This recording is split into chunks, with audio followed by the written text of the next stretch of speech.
자신이 가입한 보험에 대해서 잘 알고 있다면 활용도도 높을 테니 그 보험에 대한 만족도도 올라갈 수밖에 없습니다. 그런데 자신이 가입한 보험에 대해 잘 모르는 경우에는 근거 없는 불신과 불만만 품고 있다가 어느 날 해약해버리고 비슷한 보험에 다시 가입하는 일이 많습니다. 악순환가 반복되는 것입니다. 본 광고는 광고 심의 기준을 준수하였으며 유효기간은 심의일로부터 1년입니다. 오늘은 얼마 전 상담을 주셨던 분의 사례를 안내드리도록 하겠습니다. 대략적인 내용은 실비보험이 있는데 과연 다른 건강보험이 필요한지에 대한 문의였습니다. 이 소비자는 어느 날 새벽에 배가 너무 아파서 병원에 간 후 단순 복통이라며 주사와 약만 처방받고 의사의 권유로 CT도 찍었는데 별 이상이 없었습니다. 별다른 치료를 받지 않았는데도 CT 촬영 때문에 병원비가 23만 원이나 나왔습니다. 가입한 보험회사 두 곳 모두의 보험금을 청구했더니 실비보험에서만 보험금이 지급됐고 다른 건강보험에서는 지급할 것이 없다는 보험회사의 답변을 받았습니다. 이에 화가 난 소비자는 건강보험을 해약하려고 합니다. 소비자의 판단은 적절한 것일까요? 실비보험은 실제 지출한 의료비의 일부를 보상해주기 때문에 보험 가입자들은 이 보험이 모든 의료비에 대해 보험금을 지급해준다고 생각합니다. 소비자의 특별한 질병이나 사고가 아니라 검사만 받아도 실비보험금을 지급받기 때문에 실비보험이 그저 만능이라고 생각하기 쉽습니다. 하지만 꼼꼼히 약관을 확인해보면 실손의료보험에서는 보험금을 지급하지 않는 항목도 많습니다. 그렇기 때문에 어떠한 한 가지 사안에 대해 보험금이 지급되지 않았다고 건강보험을 해약하는 것은 옳은 판단이 아닙니다. 가입한 실비보험 약관을 확인해보면 실비보험에서 보상하지 않는 항목이 얼마나 많은지 알 수 있습니다. 물론 건강보험도 보험금을 지급하지 않는 재해와 질병이 있기는 합니다. 하지만 그 수는 실비보험에 비하면 비교가 안 될 정도로 적습니다. 그렇기 때문에 건강보험의 특약들과 실비보험은 대체제가 아니라 서로에 대한 보완제의 성격을 가집니다. 즉 모두 있어야 좋은 것이지 어느 하나만으로 두 가지 기능을 커버할 수는 없습니다. 따라서 일부 보험금을 받지 못했다는 이유로 기존의 건강보험을 해약하고 실비보험으로 바꾸는 것은 현명한 선택이 아닙니다. 보험은 국민건강보험이라는 공적보험을 제외하면 모두 사적보험입니다. 대한민국은 국민건강보험 하나만으로는 질병이나 사고에 대한 안전장치가 충분한 나라가 아니기 때문에 사람들은 적지 않은 보험료를 납입하면서 사적보험에 가입합니다. 이렇게 사적보험에 가입하는 것이 어쩔 수 없는 현실이라면 그것이 필요한 것인지 아닌지 논쟁하기에 앞서 해당 보험에 대해 잘 이해하고 있어야 합니다. 하지만 현실은 그 반대입니다. 어쩔 수 없이 가입하는 것이기 때문에 마지못해 가입하고 기왕에는 아는 보험 설계사를 통해 가입하기 때문에 정작 자신이 가입한 보험에 대해서는 잘 모릅니다. 자신이 가입한 보험에 대해서 잘 알고 있다면 활용도도 높을 테니 그 보험에 대한 만족도도 올라갈 수밖에 없습니다. 그런데 자신이 가입한 보험에 대해 잘 모르는 경우에는 근거 없는 불신과 불만만 품고 있다가 어느 날 해약해버리고 비슷한 보험에 다시 가입하는 일이 많습니다. 악순환가 반복되는 것입니다. 그럼 오늘은 실비보험의 부족한 부분을 보완할 수 있는 수술비보험을 안내해드리겠습니다. 현 시점 수술비보험의 중요 특약인 1-5종 수술비를 판매하는 보험회사가 점점 사라지고 있습니다. 비급여 수술은 보장이 안 되는 1-7종, 1-8종, 1-9종 수술이 출시되고 있는데요. 그 이유부터 알아보겠습니다. 먼저 우리가 잘 알고 있는 1-5종 수술비는 생명보험에서만 판매했던 특약인데요. 몇 년 전부터 손해보험사도 판매하기 시작하였습니다. 그런데 최근 들어 1-5종 수술비 특약이 점차 사라지고 1-7종, 1-8종, 1-9종 수술 특약이 출시되고 있습니다. 보험회사는 왜 1-5종 수술비 특약 판매를 점점 없애고 비급여 보장이 안 되는 종수술비 특약을 출시하는지 좀 더 자세히 알아보겠습니다. 먼저 1-5종 수술비의 약관 확인부터 해보겠습니다. 1-5종 수술의 특징은 약관의 수술 분류표에 부합해야만 수술보험금을 받을 수 있습니다. 입원이나 통원을 따지지 않고 급여, 비급여도 따지지 않습니다. 해당 수술 분류표에 부합한다면 수술보험금을 지급합니다. 그런데 보험회사가 최근 들어 출시하는 수술 특약의 약관을 확인해보면 1-5종과 좀 다른 것을 확인할 수 있습니다. 1-8종 수술 보상 약관인데요. 위 내용을 확인해보면 1-8종 수술은 국민건강보험법에서 정한 요양급여 또는 의료급여법에서 정한 의료급여의 절차를 거쳐 처치 및 수술료 항목에서 급여 항목이 발생하고 라고 되어 있습니다. 이럴 경우 1-8종 수술비 특약에 가입되어 있는 소비자가 비급여 수술을 받게 되면 수술비 보험금을 한 푼도 받지 못하게 됩니다. 보시는 것처럼 1-5종 수술은 급여 비급여 상관없이 수술비를 지급해 줍니다. 하지만 최근 들어 보험사에 출시되는 1-7종, 18종, 19종 수술 특약들은 비급여 수술은 보상이 안 되고 급여로 인정된 수술만 보상이 가능합니다. 바로 위 약관 내용 때문인데요. 약관을 확인해 보면 국민건강보험법에서 정한 요양급여, 의료급여법에서 정한 의료급여의 절차를 거쳐 처치 및 수술료 항목에서 급여 항목이 발생하고 바로 이 내용 때문에 비급여 수술은 보상받지 못하게 되는 것입니다.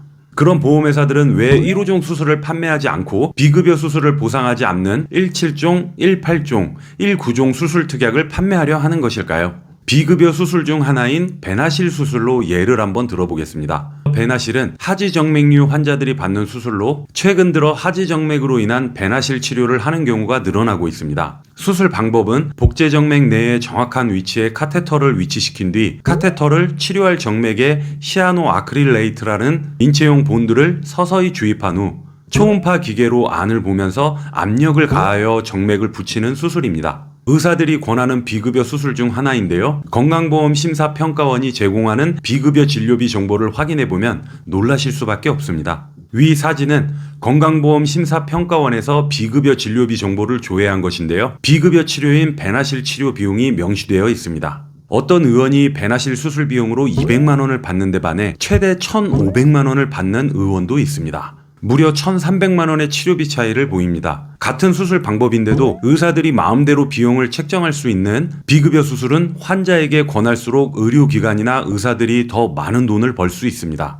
바로 이 부분 때문에 보험회사는 비급여를 보장하지 않는 수술비 특약을 출시하는 것입니다. 의사들이 환자들에게 점점 더 많은 비급여 수술을 권할 것이 예상되는 상황에서 보험사들의 선택은 어떻게 보면 불가피해 보이기도 합니다. 어떤 보험회사는 이미 오래전부터 비급여 수술을 보장하지 않는 17종 수술 특약을 판매하고 있습니다. 이 회사를 선두로 이제 거의 모든 곳에서 이와 유사한 수술 특약을 판매하고 있습니다. 1.5종 수술비 특약이 최근 출시되는 종수술비에 비해 보험금도 상대적으로 적고 괜히 보험료만 많이 내는 것 같지만 그래도 비급여 수술을 보장합니다. 그것도 1회안이 아니고 1회당 보장합니다. 앞으로 이런 추세라면 1.5종 수술 특약은 점차 사라질 것으로 예상이 되는데요. 그럼 오늘 안내드릴 수술비 보험 각 특약별로 정리해서 안내드리도록 하겠습니다. 먼저 수술비의 종류를 안내드리면 1.5종 수술, 그리고 질병수술, 성인수술 이렇게 크게 세 가지로 나뉘어 있습니다. 여기에 최근에 많은 의료비 지출이 예상되는 수술은 더 많은 보험금을 주는 수술비 특약도 출시되었는데요. 바로 확인해 보겠습니다. 먼저 질병수술비인데요. 세 가지 특약으로 나누어 출시가 되었습니다. 동일한 질병수술 특약이지만 각각의 조건을 붙여서 최대 300만 원까지 보험금을 받을 수 있습니다. 또한 여성들을 위한 관절질환 수술비도 단독 특약으로 출시되었는데요. 무릎에 관련하여 수술을 받을 시 진단비와 수술비가 각각 지급됩니다. 여기에 질병 후유장애 3% 보장도 최대 5천만 원까지 준비가 가능합니다. 그럼 위 수술비 보험과 질병 후유장애 특약을 가입 후 수술을 받을 시 얼마나 받을 수 있는지 예를 들어 안내드리겠습니다. 해당 플랜은 중증 무릎 관절 연골 손상 진단, 3대 인공관절 수술, 관절 질환 수술 3가지 특약에서 최대로 지급받을 수 있는 보험금 예시이며 나이에 따라 한도가 달라질 수 있습니다. 먼저 통풍을 진단받고 관절경으로 양쪽 무릎을 수술 시 최대 300만 원을 받을 수 있습니다. 다음은 등산으로 인해 관절염으로 근위경 골절 골수를 받을 시 최대 600만 원까지 지급이 가능하며 집안일로 반복 동작을 오래 해서 대퇴부 인공관절 치환 수술을 받을 시에 1,600만 원이 지급됩니다. 무릎 인공관절 수술은 양쪽 최대 2,600만 원까지 지급이 가능합니다. 그럼 안내드린 플랜으로 설계 시 60세 보험료도 알아보겠습니다. 20년 납 20년 만기 상품으로 직업은 회사 사무직 종사자로 설정하였습니다. 60세 남자의 경우는 19,230원, 여자의 경우는 61,000원입니다. 다음으로는 질병수술비 특약도 예를 들어 안내드리겠습니다. 먼저 체외 충격파 세석술 결석으로 인해서 해당 수술을 받을 시 질병수술 특약에서 최대 300만 원 지급이 가능합니다. 또한 비염으로 인해 하비갑계 절개술, 유방의 양성종양으로 만모톰 절제 수술을 받을 경우와 허리 디스크로 추간판 제거술, 하지정맥 고주파술, 협심증으로 인한 스텐트 삽입술을 받는 경우도 최대 300만 원까지 지급받습니다. 이 3가지 특약도 보험료를 알아보겠습니다. 20년 납 20년 만기로 남녀 40세부터 60세 회사 사무직 종사자로 설정하였고 직업이나 병력에 따라 보험료가 달라질 수 있는 점 참고해 주세요. 먼저 40세 남자는 23,220원, 여자는 33,880원, 50세 남자는 36,225원, 여자는 42,925원, 60세 남자는 49,690원, 여자는 47,620원으로 책정됩니다. 여기에 질병 후유장애 3에서 100% 특약도 안내드리면 최대 5천만 원 가입 시 무릎 퇴행성 관절염으로 인공관절 수술을 받게 된다면 한쪽 무릎당 20%의 후유장애 진단을 받게 됩니다. 이럴 경우 5천만 원의 20%인 1천만 원을 받게 되는 것입니다. 무릎 인공관절 수술 외에도 치매, 신부전, 당뇨병성 망막증, 그리고 뇌혈관 질환으로 보험사가 정한 지급률에 해당한다면 보험금을 지급받을 수 있습니다. 보험료도 확인해 보겠습니다.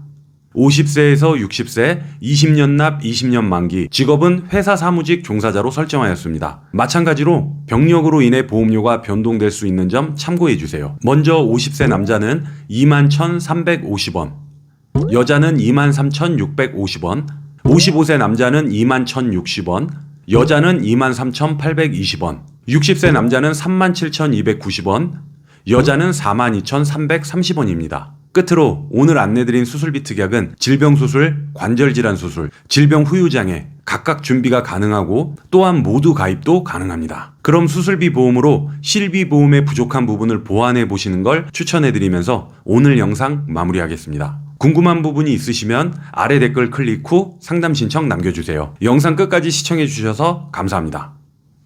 본 광고는 광고 심의 기준을 준수하였으며 유효기간은 심의일로부터 1년입니다.